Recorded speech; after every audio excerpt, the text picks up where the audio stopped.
neighborhood in Philadelphia. My name is Vinny. I'm an alcoholic and an addict. And I'm Sam, alcoholic and an addict. And I'm Kim, alcoholic and... Yeah, An I don't... addict. Yeah. A little bit, maybe not. Yeah. Probably. Whatever yeah, you are. Probably, yeah. You are Kim. Potential. Yeah. You are Potential Kim. addict. You are Without Kim a in- doubt an addict, yeah. You are Kim in long-term recovery. 1,000%. Right. So we're a traveling podcast, as you know. We're here in your office in Philadelphia. The neighborhood is Port Richmond. And it's our great pleasure. I'm going to kick it over to my partner to make the introduction, but it's such a great pleasure to be sitting with someone has such long-term sobriety.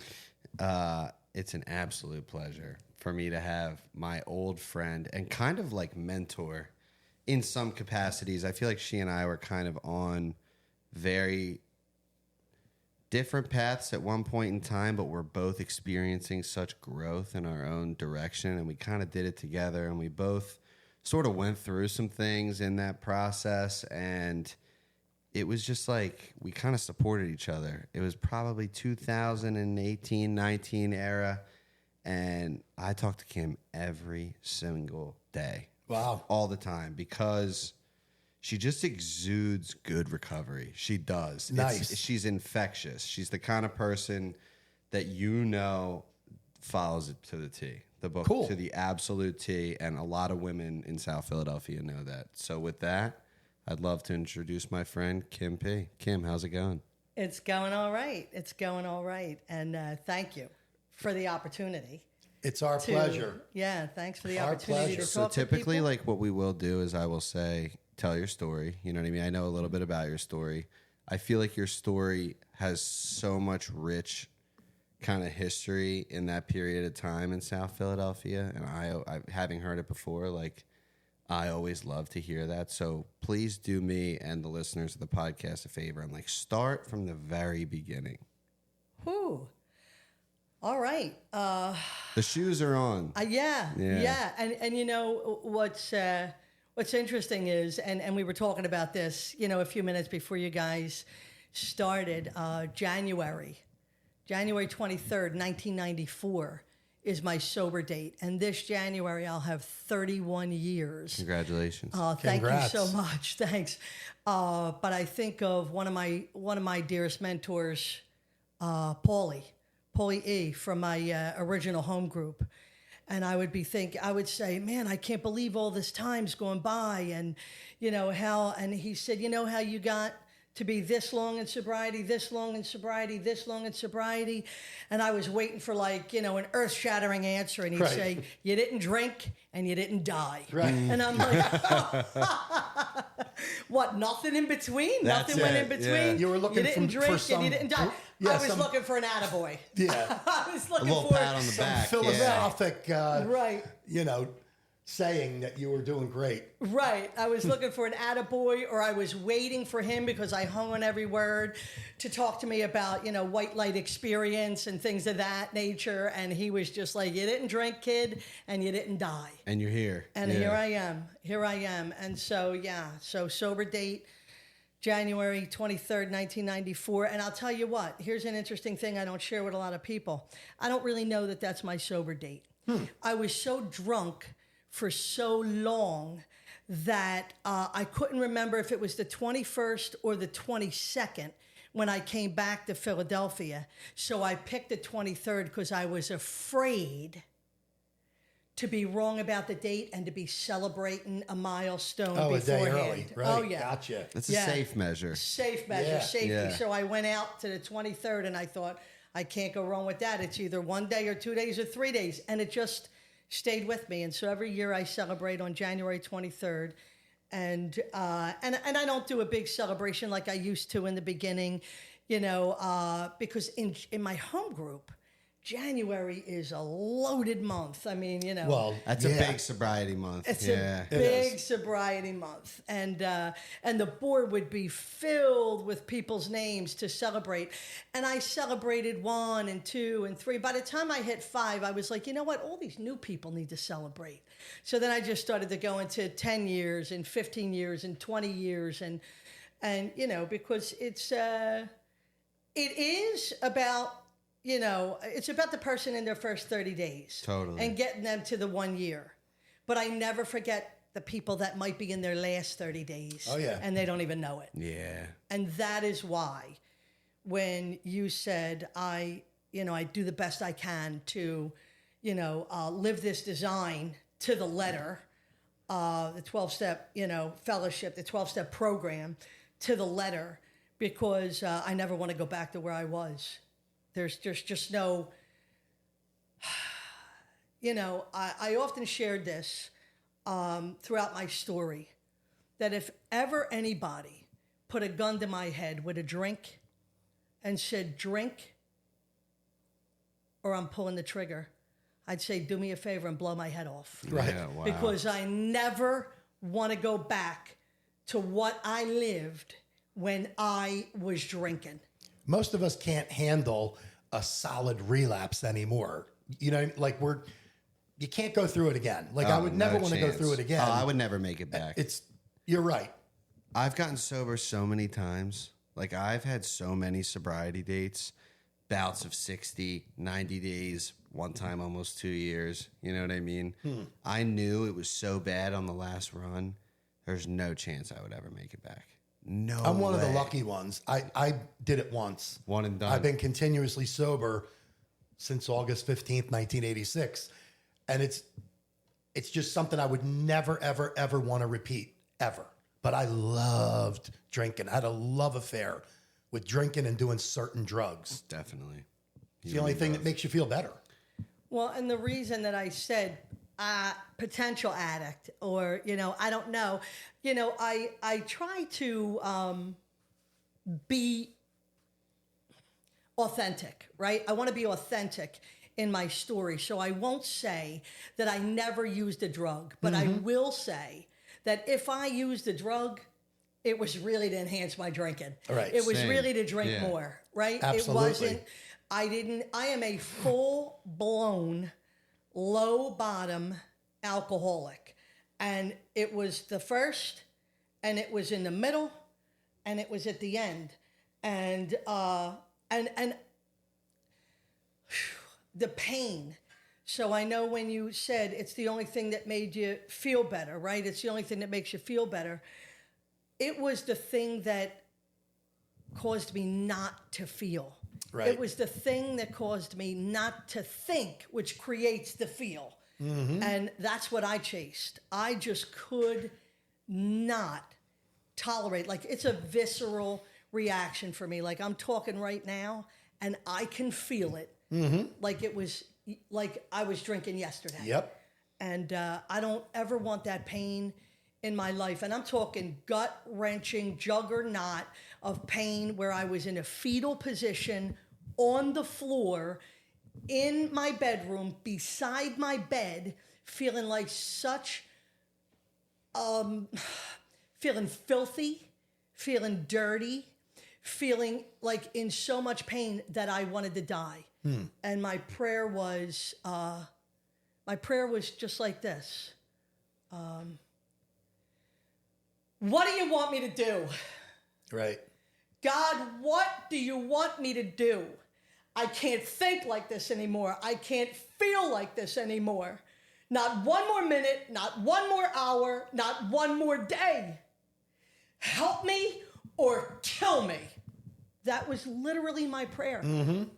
And I believe in a higher power. And when I say that, listen, I know a lot of people believe in a higher power. And I'm not saying I'm better, and I'm not saying I'm different. I'm saying for me, I believe to the core of my being, in the marrow of my bone, into the depths of my soul, that God loves me. And he picked me up, and he dropped me off within 2 days in an Alcoholics Anonymous meeting. Never having heard of you people. Never having heard of AA before in my life. And when I got there, I didn't even know that's where I was.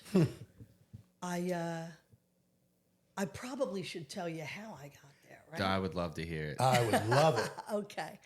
So I come from a long line of drinkers, right?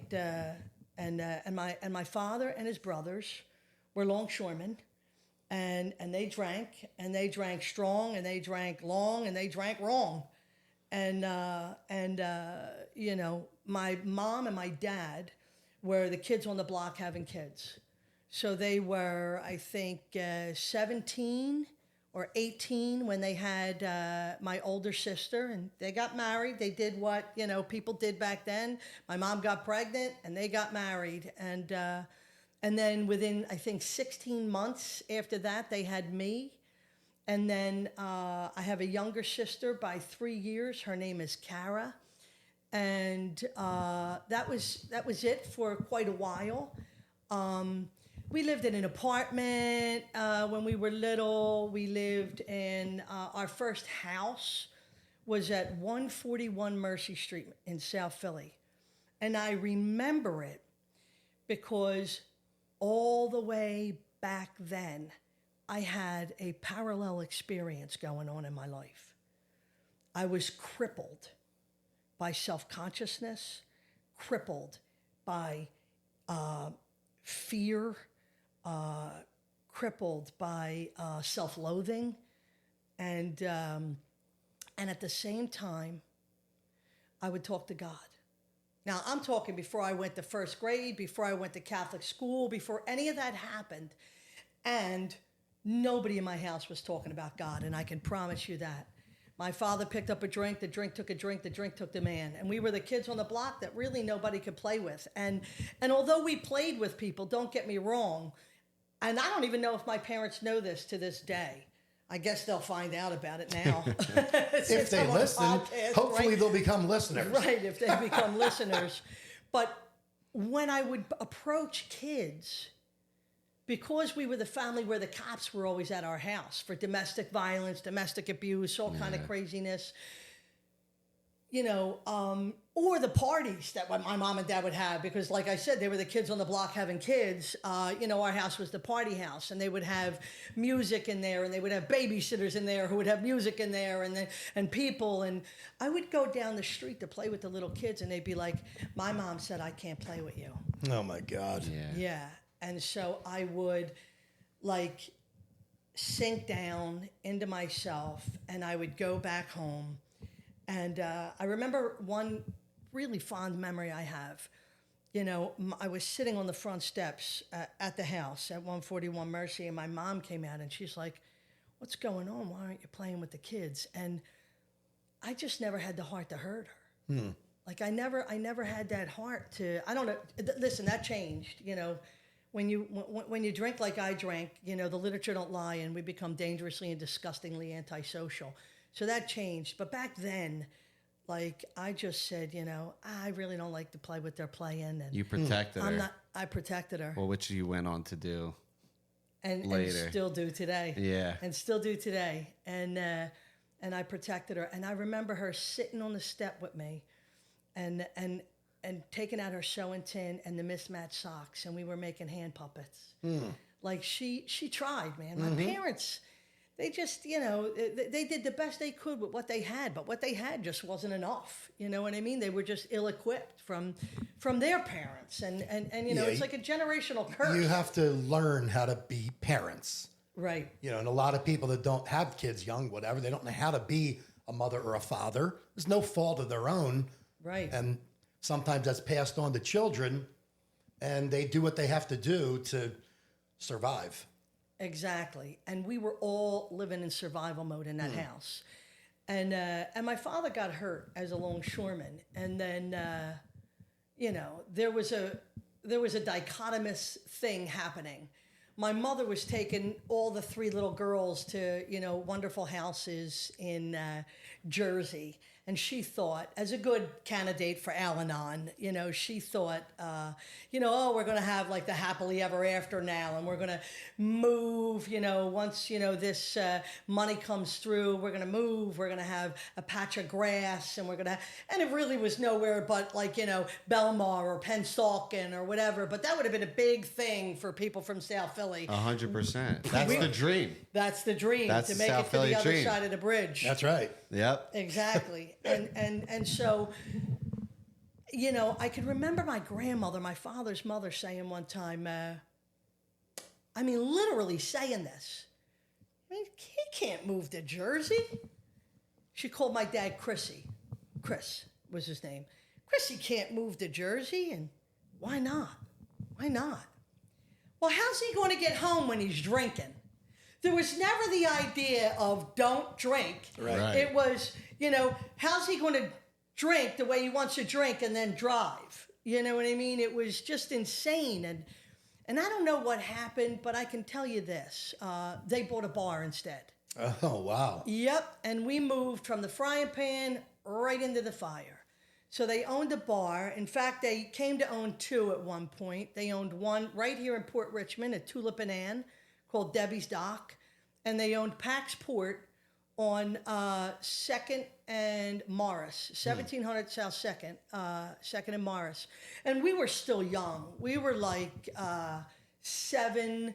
My sister would have been 8, and my other sister would have been 4. Kara would have been 4. And I'll tell you, like the literature just hits me right in the soul, because they talk about being selfish and self-centered to the core, and that being, selfishness and self-centeredness being the core and the crux of the problem, right? And it centers in the mind. And I had a mind that ran 110 miles an hour in a 55 mile an hour zone, and it never said anything kind or loving or supportive or nothing that served me as value. And I was stricken with terror, not fear, terror. Because by this time on Front and Mercy, I was like the big book talks about, the actor who wants to run the whole show, right? Not the director, because people say that in the rooms. They say, I was the director. No, I was an actor who wanted to serve as a director and run the whole show. Yeah. Mm-hmm. And I learned how to arrange the lights and the scenery and all the players when I was 4, 5, 6, and 7 years old. And so by this time, I'm in 1st or 2nd grade at Our Lady of Mount Carmel, and on 141 Mercy, I knew who to let pick the game, who to let play, win the game, who to let go first in the game, who to give my candy to, because I was the actor who wanted to run the whole show. And if you liked me, then everything would be okay. Maybe I could like me too. Maybe I could like me too. Yeah. Maybe everything will be all right. You know what's so funny? I define my alcoholism by the sole fact, not even really by the way that I drank anymore. I define it by the fact that my defects of character were so relevant in my life at such a young age. Exactly what you're saying right now. When I think of all the work that I've done over the course of the last decade, and I think back on it, like I was a pickle from the get-go. You know what I mean? I was born a pickle. I was never a cucumber. Right. I came right out of the jar. Like I was self-centered and full of fear from the day I could process thought in my head. And what you just said resonated with me so much and only confirmed that. I'm glad I'm not the only one, Yeah, no. I mean, when I tell you it was so bad.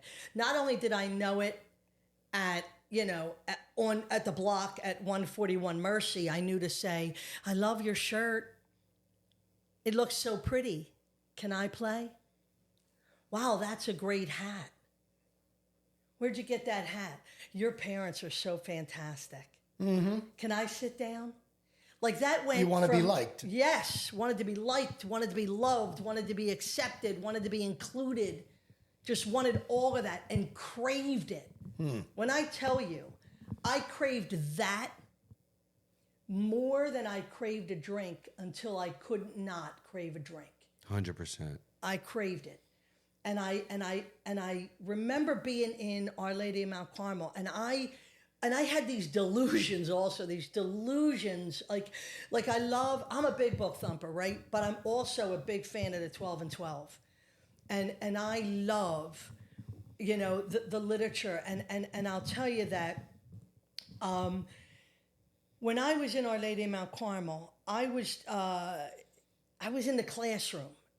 And I'll tell you that I was so afraid You know, and here's where I reference the 12 and 12. Like, they talk about us being grandiose, emotionally sensitive, and childish.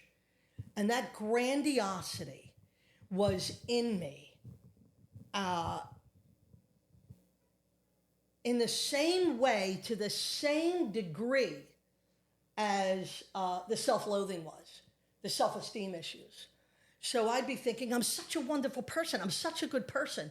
Why don't they like me? And then I would dishonor you before you even got a chance to meet me, right? I would like then, you know, manipulate you or compliment your hat or compliment your parents or invite you into my house to eat. So I was a manipulator and a liar. But in my mind, I was such a nice person. Why wouldn't you like me without me having to do this? See, it was your fault that I had to do this. Sure.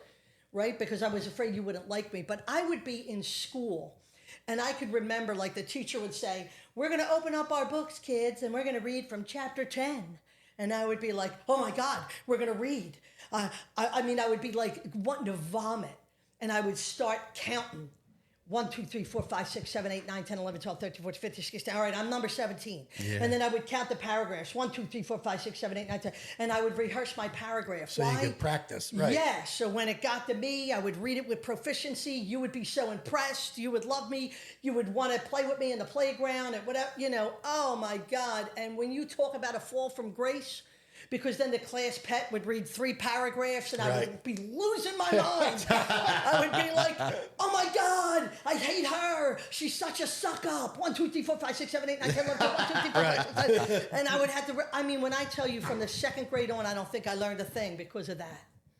Those things. Don't ask me to go to the blackboard. Yeah. I mean, I would toss my cookies or urinate on myself before I even got up there because I was so afraid of getting something wrong. But then I would think to my mind, you know, oh, this is probably the answer, but I don't want to say that because it could be wrong. You didn't want to be found out. I didn't want to be found out. Yeah. I didn't want to be exposed. I didn't want to be found out. And then the kid that was brave enough, who had some confidence in himself, would go up. He'd solve the problem, and I'd be like, I knew that. And I would be deflated. I would have the right answer all along. Yep. Oh, what a nightmare. So we're talking about your childhood, which is great. That obviously led you to your addiction. Yes. So when did that actually happen, knowing from the ages of 3, 4, 5, 6, 7, you had all these issues? What did you do to calm them, and when did that happen? Well, that is, so what I did to calm them was the manipulation that I talked about. Like, I always wanted to have control of the situation, control of the person, control of the scenario. So when we moved, when my parents bought the bar, we moved on top of the bar. And they had everything in that bar. Let me just tell you.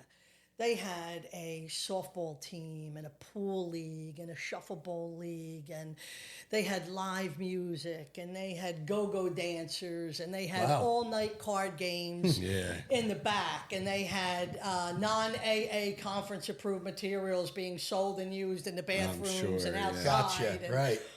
And this was all the things that a kid that grows up in a bar should not be exposed to, but I was exposed to, right? At a young age, and you just are, you know what I mean? You just are. And I ran in and out of that bar all the time, but moving there, being crippled with all this anxiety, all this, insecurity, these, self-consciousness and the terror, I was so afraid.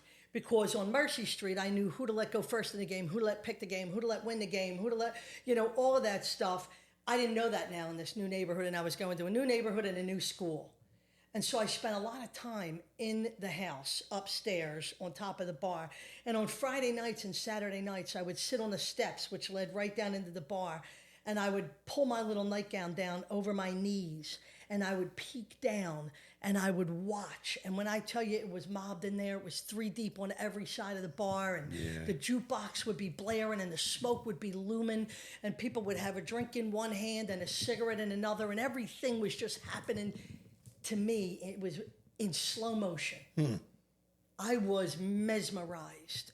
And I would watch people laughing and talking and dancing and singing and taking a puff of the cigarette, and the smoke would billow out. And man, they had bright eyes and rosy cheeks and a smile from ear to ear. And they looked so happy, so joyous, and so free. I'm sure that was like 7 p.m. Yeah. You didn't Or see them at 1 a.m. Maybe like 9 p.m. Right, yeah. right. You didn't see Yeah, them it at was 9 9 o'clock, Sounds like a 10 good o'clock. 9 p.m. time. Yeah. Right. It's a good time. And I'm watching all this going on, and I'm thinking to myself, man, I can't wait until I'm old enough to drink. I can't wait to get down there. Right. Yeah. Yeah. Exactly. And I didn't wait until I was old enough to drink. Sure you didn't. Yeah. No. No. So, Not even close. because what it looked like is they had something that I wanted. When I say I wanted, it was the something that I craved.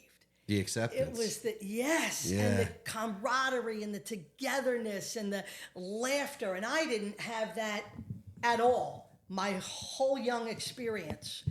I think about the big book when in the doctor's opinion, when they do the classifications of alcoholics. And I would love to tell you that I was the alcoholic who was normal in every respect, except for the effect that alcohol had on them. But I'm not. I'm the psychopath that is emotionally unstable, forever making promises and never, following up with any action. And so I couldn't wait to get my hands on that solution.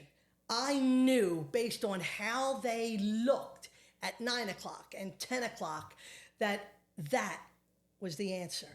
That freedom was in that drink and in that cigarette. So by this time, let me just tell you that my father was progressing. And I want to say this because I know what the big book is clear about. And it says we never pronounce anybody an alcoholic. You diagnose yourself and step over to the bar room. But my father pronounces himself an alcoholic, and he's sober 18 months longer than me in the spiritual program of action. Good for him. Yeah.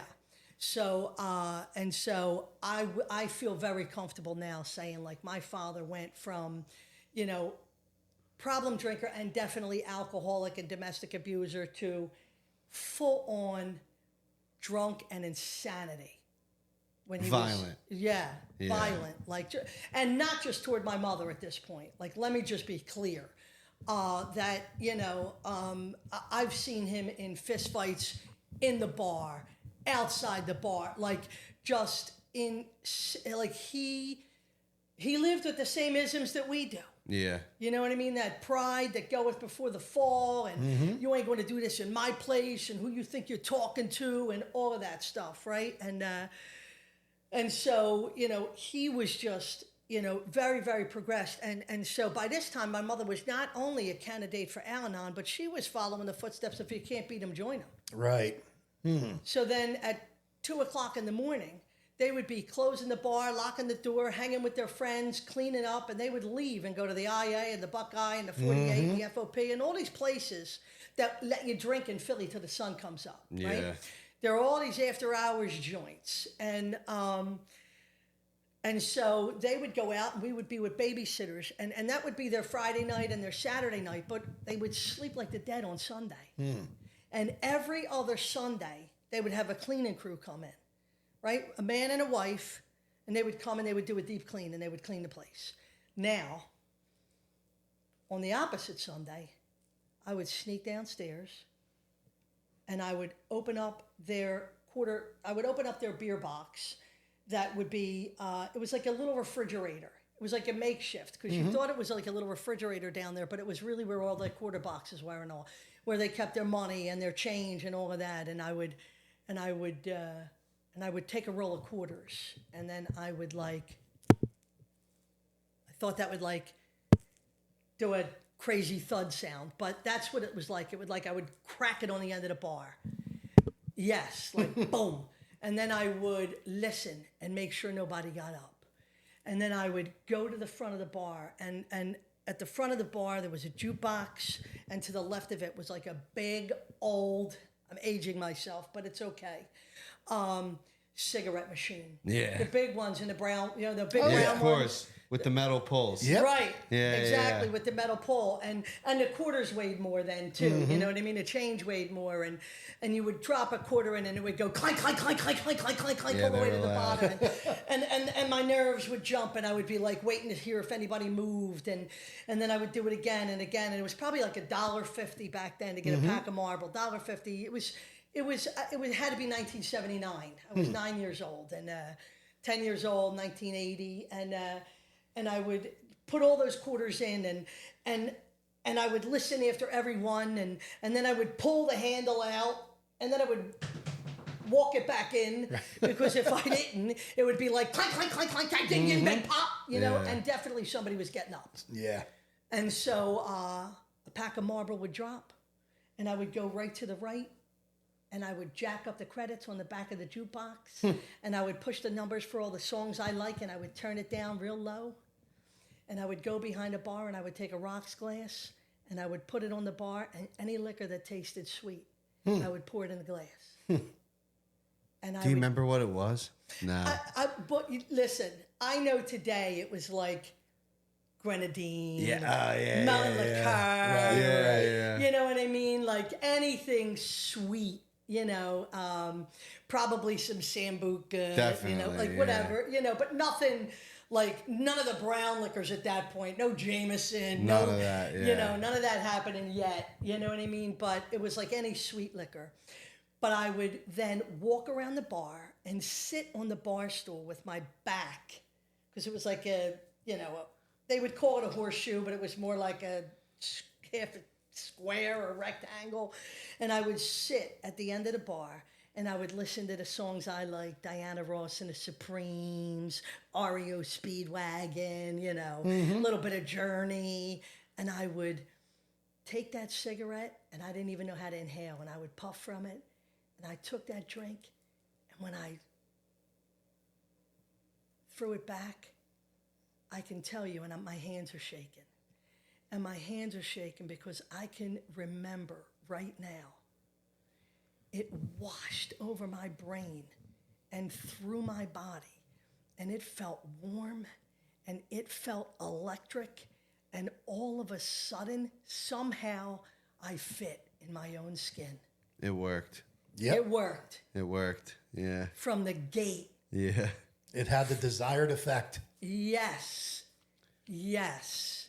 And I forged a relationship with alcohol at 9 years old that you were going to have to pry it from my dead, cold hands. Yep. Did that become like much more frequent than every other Sunday? It did. Yeah. It did. Probably by the time that I was 10, 11, and 12, I was sneaking down into their cellar and going into their walk-in box and stealing quarts of Bud because 40s weren't out yet. Yeah.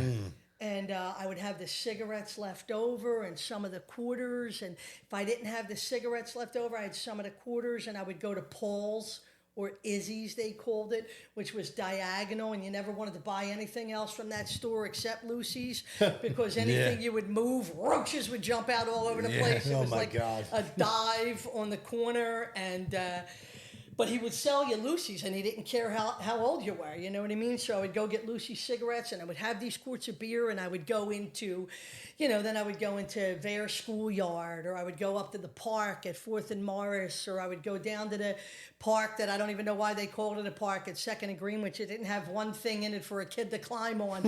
It had a tree in there, and the And some neighbors didn't want grass. you climbing on it, and they threw tar all over it. So, and by that time, I was also moving forward to, I don't know, Bill Wilson talks about arriving, and he talks about, chattering in the bars and this and that. It didn't happen for me in bars, right? It happened for me on playgrounds and in school and at these parks and in the schoolyards and all. I started to be a little bit more like, I started to have a little edge on me, like a little attitude, Definitely, right? I was yeah. feeling myself, right? I was feeling myself 10, 11, 12, whatever. Scared to death, but feeling myself. It was like a bizarre world to live in. But I'll tell you, alcohol grabbed a hold of me by the throat, and it drugged me through my own life. By the time I was 15 years old, it told me I didn't need to be in school anymore. So I was never a dope. I can tell you that. I was never dumb. I was bright, but I never applied myself. I was that kid, you know, on the report card. Kim has a lot of potential, but she just doesn't apply herself. Right. You know what I mean? That was my report card over and over and over again. And I was either terrified to apply myself because of what you might think about me or getting something wrong, or I was interested so much in you accepting me that I was acting like a fool and being disrespectful so that I can gain a little bit of street cred or whatever I thought I was gaining. But I went to 3 grade schools before getting out of 8th grade. So that was Our Lady of Mount Carmel, St. Casimir's, and then Sacred Heart of Jesus. I don't know why my parents just wanted me to graduate from a Catholic school. I don't know, maybe to keep up with the Joneses in the neighborhood. Who knows? We all graduated from Catholic school in South Philly. I'm from South Philly. Yeah. I graduated from St. Richard's. Yeah. You know, my wife actually graduated from Sacred Heart. Okay. Many moons ago. Yeah, and so I graduated and I got accepted into Girls High, and I don't think I made it there but a couple months. But my alcoholism was dictating everything, and I was drinking every weekend then, and sometimes during the week, and I was becoming dangerously and disgustingly antisocial, as I spoke about earlier, and I was beginning to fight, and I was beginning to get into legal trouble, and I was beginning to get, you know, like 15, 16 years old, I'm getting arrested for aggravated assault, aggravated assault on an officer, DUIs. I didn't even have a license or a car, but, you know, I remember one time calling my father. I was a teenager still, and I would call my father, and I didn't even know where I was. It was like 1 o'clock in the morning, and I'm like, Dad, I'm in trouble. He's like, what do you mean you're in trouble? And I'm like, you know, I'm locked up. And he's like, what do you mean you're locked up? And I'm like, yeah, I got pulled over at drinking and driving. He's like, you don't even have a car. Like, right. What do you? Yeah. I didn't know whose car I was.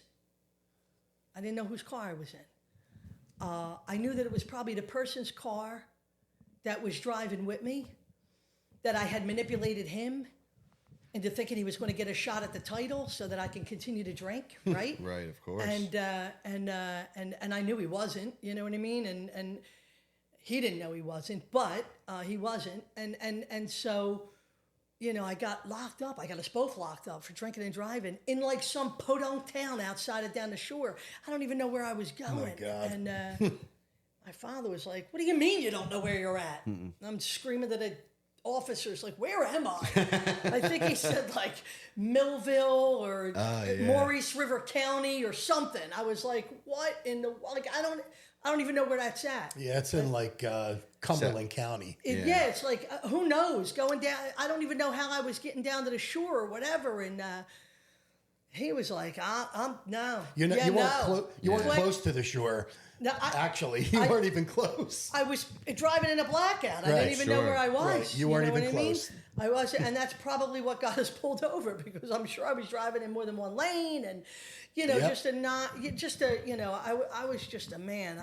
I was a mess, and that was in my teen years. You know what I mean? Like I got arrested from school for aggravated assault that didn't even take place in school. It took place in the streets, but the girl went to the same school as me, and she was telling him she was afraid and all this stuff. And my father would have to get me a lawyer, and it was just, and so, you know, thrown out of Girls High and failed out of Franklin Learning Center of the Performing Arts, and in the 4th floor program at Howard Horace Furnace High School. The 4th floor program was for incorrigible youth, and the school cops would bring you in, and you would get your 4 or 5 fundamental subjects, and the school cops would bring you out. You weren't allowed to populate with the other students. That happened because I was, at that time, I was an entrepreneur in the business of sales, selling non-AA conference-approved materials. And, we get it. Right. And so I was in a lot of trouble in a lot of places, and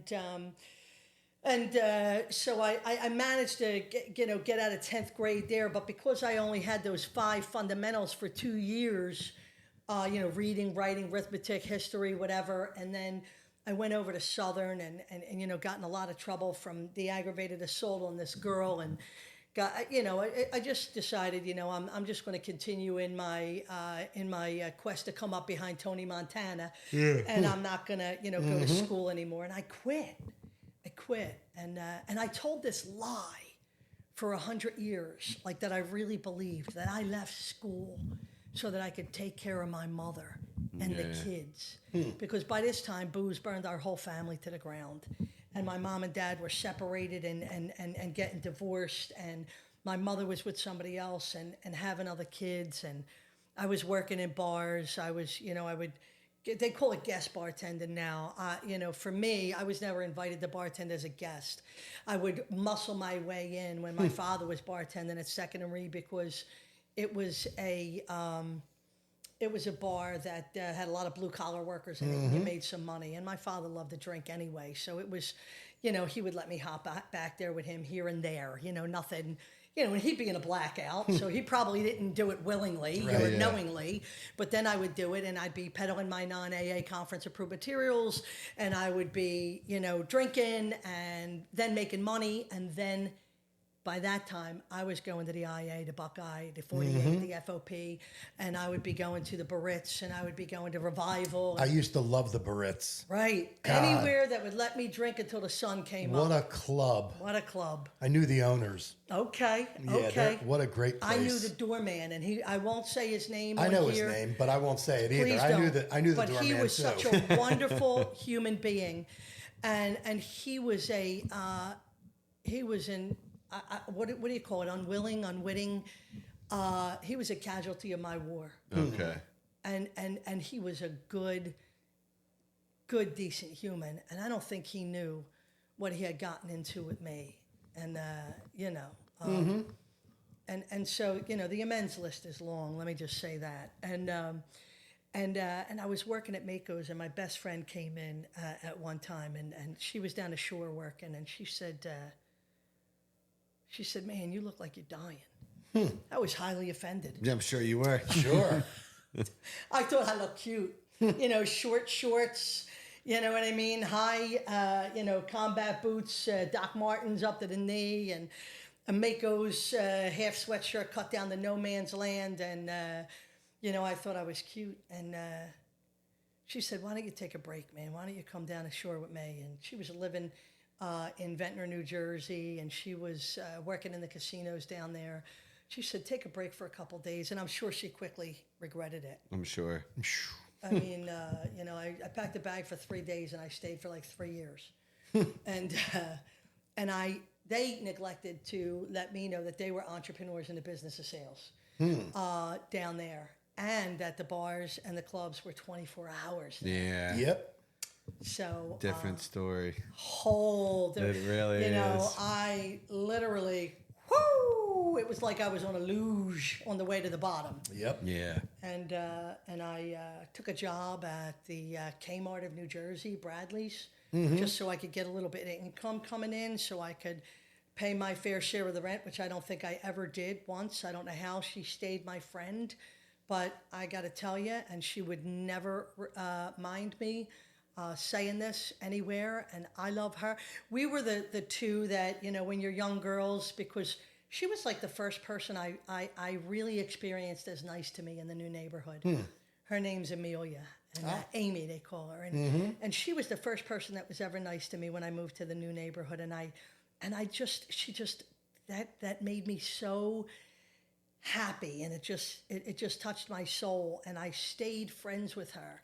And we had that friendship where little girls have it, and they say, "When I get older, you know, we're going to get a place together, and you're going to be at my wedding, and you're going to be the godmother of my child, and, you know, and we're going to go into business together." And, well, we did all that, right? We did all that. And, I mean, the business was not, you know, one that I would, you know, that would make my parents proud, but Definitely not you know, we recommend, were, yeah. you know, we were monkeying around in that, you know, realm, just a little bit, you know. But anyway, it's neither here nor there. But she stayed my friend, and I don't know how. And I got really fortunate. And when she was ready, she gave me a call. And 7 years. So if I'm coming up on 31, she's coming up on what? she's 6 years, 7 years behind me in sobriety now. Nice. Yeah. Good for her. And so, and she loved me enough to tell me, come with me. Even though it was disastrous for me, she was part of my bottom, which was wonderful. You know what I mean? Like, I can see that silver lining in the cloud now, which I could not see for the longest time. You know, I thought it was a mess, but I thought if not for her asking me to come down the shore, I would have never hit bottom. I would have never been laying on that floor, begging God to kill me or help me. And I credit her, and I credit my older sister for helping me to be sober. And so, you know, I'm living down the shore. I'm working in a dive bar called Johnny Gibbons, which later became Maritime Tavern. And it was such a hole in the wall. Yeah. That, you know, the owner's son, who the owner bought the bar for his son. And the owner would be in during the day, and the son would be doing second shift 4 to midnight. And I would be working first shift and jumping on the other side of the bar and drinking from 4 to midnight. So I was drinking during the day, and while I was working, and then I was hopping on the other end of the bar. And then from 4 to midnight or 1 o'clock in the morning, I was drinking. And by then, I was drinking a fifth and a half of Cuervo every single day, lots of long neck bottles of Bud, and any wine that I could get my hands on that belonged to Amelia and anybody that lived in the house with us. And I really didn't eat any food anymore. And I would like shake, rattle, and roll if I wasn't drinking. And I had met a guy down there, and he loved me. And thank God for the nice step. And he said to me when I called him to make direct amends, he said, you know, Kimmy, that's what he called me, Kimmy. How about that? He said, you know, Kimmy, my father always said that I was short on memory and long on forgiveness. And he said, it's okay. And we're friendly to this day. Good. And he is a good soul. You know, we don't agree on a lot of things in that Earth people might talk about, which I won't get into here. Right. Because I love Alcoholics Anonymous, and we don't have any opinion on outside issues. But when we're just talking, you know, he's not one of us. And when we're just chatting it up, we don't talk. We don't agree on a lot, but what we do agree with is that he's a good man, and I was wrong, and he has a genuinely big heart. But I was with my just-in-case guy, right? Because I was destroying my relationship with that guy. And just in case, I had this backup guy. And I don't know a lot of women who don't have a just-in-case guy, right? And it's just in case this goes south, which it always did for me. And I was with him, and we were drinking. And we went back to my place. And I'll leave you to your imagination. Don't go too wild. I was only 23 at the time. And but That's great. But we drank, and we got drunk, and we blacked out, and I'll tell you what, it was the first time in my entire life that I felt so disgusting that I knew no amount of alcohol was going to wash it away. Yeah. No amount of alcohol was going to wash it away from me. It had stopped working a long time ago, but I couldn't stop drinking. I just couldn't stop. I had, you want to talk about powerless. I had no power. It wasn't even a thought of not drinking. Like I had to drink. I knew I had to drink. I never went to treatment. I never went to detox. Nobody in my family was doing that. Alcohol took my father to jail. He had a state sentence. He got it, I don't even know what you would call it, but he got an early parole, and he went to a community corrections program. And that was his introduction to Alcoholics Anonymous, because anytime he went down to see his mother, he had to go to an AA meeting and get a paper signed, because his crime, alcohol was related to his crime.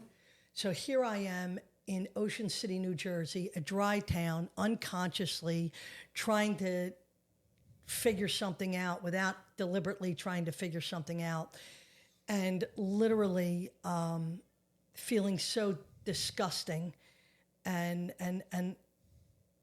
like I was, you could scrape the bottom of the barrel to get me, and I was laying there, and I said, "What am I to you?" And I wanted him to say, "Kimmy, I love you, and you're beautiful, and you're special, and you're my girlfriend. I want to take you home to meet my mom." And he stalled for a minute, and he said, "What do you mean?" And I said, "You know exactly what I mean. What am I to you?" And of course, he didn't say any of the things that I wanted him to say. None of them. He said, "Kimmy, we're going to always be friends." And my father was so tough in my eyes, you know, and then he was pretty tough in the street too. Like a lot of people didn't mess with my dad or his brothers, you know what I mean? Some people did, and you know, they have that FAFO now, you know, if around and find out. Mm-hmm. Yeah. And that's what would happen. Yeah. Right? And that's what would happen. They would try to play him, and they would get played. And but he was so tough. He used to say to me, like, "Don't you ever let anybody make a J.O. out of you. You get out there and you take care of what you got to take care of." And so no matter what it was, so that would resonate with me. And I wound up saying to Tom, I said his name, whatever, if he's one of us, he'll hear this, he knows anyway. He should be one of us by now, I think, but, or if he's blessed enough. And he said, you know, "We're going to always be friends." And I said, "That's cool. I didn't want to make it. I wanted to make sure none of us got out of this bed, you know, with feelings. Wanted to make sure we were on the same page." And he left, and I literally died 1,000 deaths. I mean, I crumbled. I imploded. I folded into myself and laid on that floor. I felt so filthy I couldn't get back up into my own bed. And that's when I screamed that prayer to God. And I had known God my whole entire life. I knew God my whole entire life. And before I went to Catholic school, I used to say to God, "Why do I feel like this? Can't you help me? Why do I think like this? God, I know you love me. Please help me. Save me. Spare me." And so I knew to cry out to God, and I did cry out to God. And within 48 hours, I was on the phone with my older sister. And she's not one of us. She doesn't need to be one of us. And she said, "Kimmy, we love you. Will you please come home?" And I somehow gave her the information for the bus station in Philadelphia, the Greyhound station on 9th and Filbert. And she said, "When will you be there?" And I said, "I don't know. I don't know." And that's when I learned about love and forgiveness and loyalty and patience and kindness before I even crossed the threshold into Alcoholics Anonymous. My older sister left at that moment when I hung up the phone and went to that bus station, and she never left, and it was pitch black when I got there. And she stayed there, and she brought me to my mother's, who was kind enough to let me stay there. But she did say to me, my mother, "You're going to have to ask your father for help. Yeah. You're going to have to go ask your father for help." I'm like, "What's she Oh, because he talking was about?" already, Yeah. Because he had gotten sober. Yeah. Yeah, he had gotten sober. Now, I didn't know this. And I'm thinking, Yeah, you were too wrapped up in your own world to worry yeah, about your so dad's selfish, sobriety. right? I'm like, Yeah. what does she mean? And really, when she said it, I thought she must mean mental health treatment, because I had lost my mind Yeah, you long thought he was in a time ago. straitjacket somewhere. Yeah. Exactly. Yeah. Nobody thinks like me. Nobody feels like me. Nobody lives like me. Nobody acts like me. I am totally insane. And I needed a place to stay, and I probably needed this mental health care. And so I went to my grandmother's house, because that's where my dad would stay when he would be allowed to come from the community corrections program. Yeah. And so I knocked on my grandmother's door. And I'll tell you, I didn't look like she remembered me looking, so she didn't want to let me in the house. Wow. She opened the door. Oh, she didn't know it was you? She knew, but, you know, I look like I might be a little bit... Feral. Right. Yeah. Feral. That's a great way of putting it. I was feral. Yeah. Right. In the end, yeah. And so she opened the door hear and you. she said, what do you want? And I said, Grandma. And she reluctantly let me in. And she sat on her couch in her living room. And I sat on a chair just like this, right across from her. And I said, where's my dad? And she said, he's at a meeting. And I said, what do you mean he's at a meeting? And she said, I don't know, but he has to get this paper signed. But he forgot it. Would you take it to him? And I said, how am I going to know where this is at? And I opened it up, and 99.9% of the listing on there was South Philadelphia Group of Alcoholics Anonymous, 1605 East Moymansing Avenue. And she said, you know, it's close by, and it's the only place he goes to when he comes here. And so I was like, that's right around the corner. You know what I mean? And so I thought I better not wait for him, because all of a sudden I got this thought that if I waited for him to come back, I would just hit him up for $20 or $30 like I always did, and I would just go on my way. So anxiously, I jumped up off the chair and had the paper in my hand, and my grandmother was like, and I was like, no, I'm going to go. I'm going to take it to him. And I never heard of AA before, so I get to the building, and I'm like, this is a weird, it's like a little one-story building. That's my original home group. Yeah. Okay, Yeah. got this handicap ramp outside, and because I didn't even know where it was, I knocked on the door. Yeah. And some guy opened it up, and he looked me up and down because I certainly didn't look like I was in the mood to get sober. And he said, what do you want? And I said, I'm looking for my father. And he said, who's your father? And I said, Chris. And I said his last name. And he said, well, I don't know him, but there's a lot of people. Would you like to come in? And I said, yeah, I would.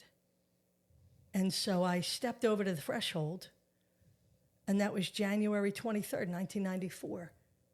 And I myself am considered a unicorn. And I shook, rattled, and rolled in that meeting. I was like 20-something days sober, 28 days sober. And this lady, Marge, that used to come down from wherever, Norristown or whatever, oh, wonderful woman, come to our home group at the beginners meeting on Tuesdays. And they were always real smart and give us a half a cup of coffee. They would never pour a whole cup of coffee for us because, you know. Shaking it out of the top. Yeah, Spill it. shaking, Yeah, ratting, yeah, roll. And I was like this and shaking and picking it up to drink. And she leaned over to me and she said, honey, do you want to go to detox? I was incensed. Yeah. I was like, I got 28 days. Marge like jumped out of her skin and was like, oh, okay, I'm sorry. I mean, that's how bad I was. That's how much I shook. But a wonderful woman, Teresa D., like a strong woman in that home group, gave me a coin. And she said, think before you drink, kid. The time to call your sponsor is before, not after. And I was like, what are you talking about? Yeah, we got 1,000 sayings. Oh my God. Like, what? Think before you drink is. Yeah. Yeah. She gives me this coin, and I'm like, what are you even talking about? She said, don't you know where you're at? And I said, no. She said, you're in AA. I said, what's AA? She said, Alcoholics Anonymous. And with God as my witness, while I'm talking to you and I'm talking to Sam, I burst into tears. And I'm talking a cry that you can't shut down or shut off. Like it just started pouring out of me. And I was having a first, second, and third step experience. How about that? Right All at once. there, all at once. You didn't even know you were in AA for 28 solid days? She probably got to me with that coin before Marge said that to me. But like after that, like my father was like, what do you want, babe? What do you want? And I said, I want this. And it really, because by that time I had like heard something and thought I felt like that. And I heard something else and I thought I did that. And I heard something and I was like, man, you're crazy. I can't believe you're sharing this in front of all these people. And I looked up and people were laughing. And they had bright eyes, and they had fresh skin, and they had smiles from ear to ear, and they had a cigarette in one hand and a cup of coffee in the other. And I knew I was home, crying, crying, crying. And that was the second time in my life I ever saw my father cry. How about that? The first time was when my older sister, Dawn, who met me at the bus station, she was diagnosed with an illness called osteochondrosis that nobody had ever heard of, and it's one in a few million that get it, and they have renamed it now, and it's called multiple osteoectosis. But we didn't know if it was cancerous, and she gets all these growths through her body, and she had looked like a patchwork quilt for all the surgeries, and my father felt so powerless to help her that I remember him crying in the recliner on the top of the bar when my sister got diagnosed, and we didn't know what was going to happen, and they didn't have a lot of answers or whatever. And when I said, I want this, that was the second time I ever saw my father cry. And I knew in that moment, oh, he loves me. Yeah. Because that's when I knew he loved my sister. Yeah. I didn't know he loved me. And when I tell you it was a beautiful, transformative experience for me, and it was the one that I needed, because I knew that God heard my prayer a few days before when I said, help me or kill me, and he dropped me right off in this beautiful, spiritual, life-giving, life-affirming, designed for living. And I have not found an excuse valid enough to leave. And let me just say to you, because I know you probably need me to shut up, but I absolutely have never lost my enthusiasm for Alcoholics Anonymous. And I have never lost my enthusiasm for my relationship with my higher power, because that is the definition of enthusiasm, God within. Yep. And I know he's with me. Mm-hmm. And I believe in that chapter, We Agnostics. It says deep down in every man, woman, and child is the fundamental idea of God. And in the final analysis is it is only there that he can be found. And but I needed to cut away at a lot of stuff, and I did that. I've done that on more than one occasion. I have been through the 12 steps as they're laid out in the basic text of Alcoholics Anonymous. And I have a sponsor, and she likes to kill me when I say her name. But I tell you, if not for my best friend loving me enough to try to help me, if not for my sister just loving me enough to stay in there with me, and my father demonstrating his love for me, and women reaching out to me and saying, here's your coin, and keep coming back, and I'm going to teach you the ABCs of recovery, kid, ashtrays, brooms, and coffee. You know what I mean? That's what it used to be, yeah. Yeah. And listen, like I said, I'm a big book thumper, don't get me wrong. But if I didn't go early to the meeting, and I didn't stay late after the meeting, and I didn't get in service, I would never left my head. Yeah. I would have never left my head. I was locked and loaded 24 hours a day, 7 days a week. Like I said, it never said anything kind or fruitful. And what I love most is that the literature says that Alcoholics Anonymous and this Designed for Living, if the directions are followed, and you follow the dictates of a higher power, you will presently come to live in a new and wonderful world. And it catapulted me into this new and wonderful world. And I am a daughter today, and I am not an unwelcomed hanger-on in my family. Not at all. I am a sister. I am an aunt. I am a godmother several times over, which for those that are outside of a Christian, or Judeo-Christian faith, that just means that somebody trusts me with the spiritual life of their child in the event that they leave this world before they had planned on or they wanted to. And so I'm a godmother. And to think that people see me as somebody who is an embodiment of the living God is mind-blowing. And I love AA, and I love God.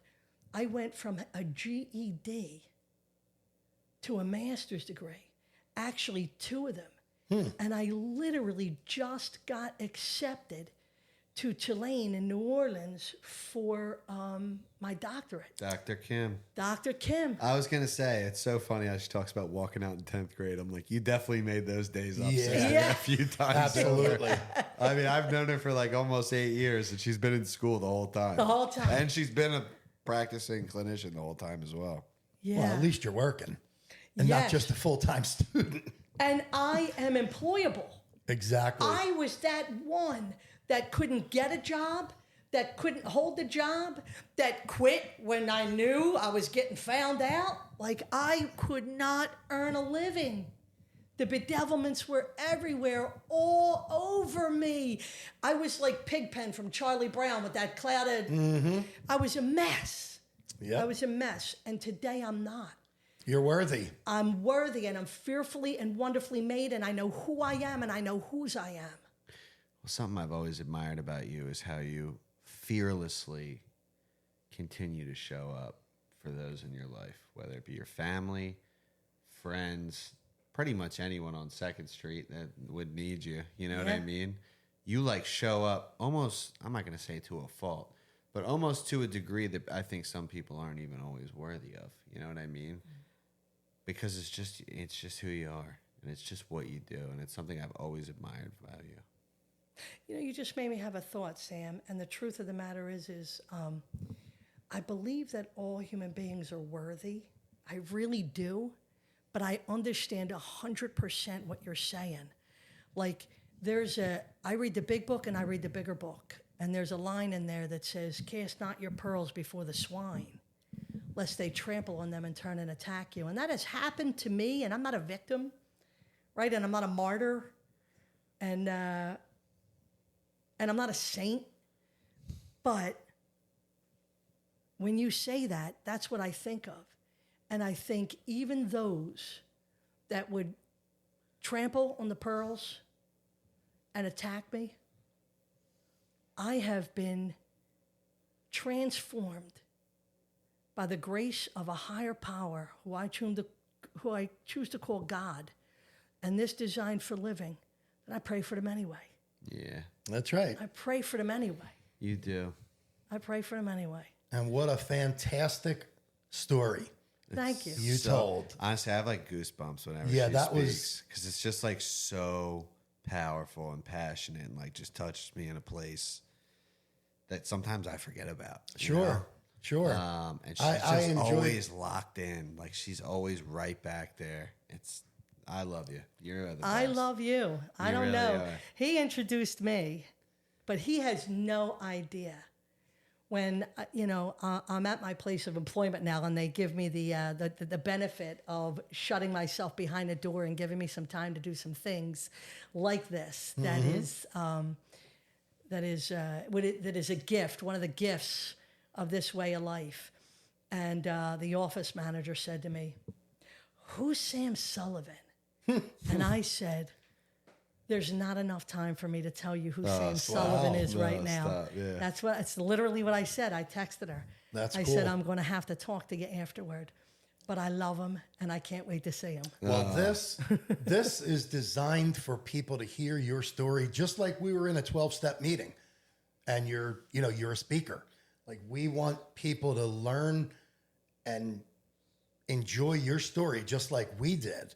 That's why we do this. We're a free podcast. This is why we do this, to spread the word of sobriety, and that as bad as we all were once, you could have this too. And I really appreciate you taking the time out of your very busy, hectic day. It was a great ride. You have anything final to say? Anything you want to leave us with? Trust God, clean house, and help others. There you go. Well, I appreciate you coming on, my friend. I know you got a lot going on, and this means the world. I love this episode. This Definitely. was maybe my favorite one we've done yet. So with that being said, you want to take us out, brother? We're going to take us out. You are listening to Tenacious Recovery. We're a traveling podcast. We are in Port Richmond, which is a neighborhood in Philadelphia. And I am Vinny. I'm an alcoholic and an addict. I'm Sam. I'm an alcoholic and an addict. I'm Kim, and I'm a low-bottom alcoholic with the potential to be an addict. Definitely an addict. All yeah. right. And with that, brothers and sisters of sobriety, we're out. And God willing, we'll see you next time.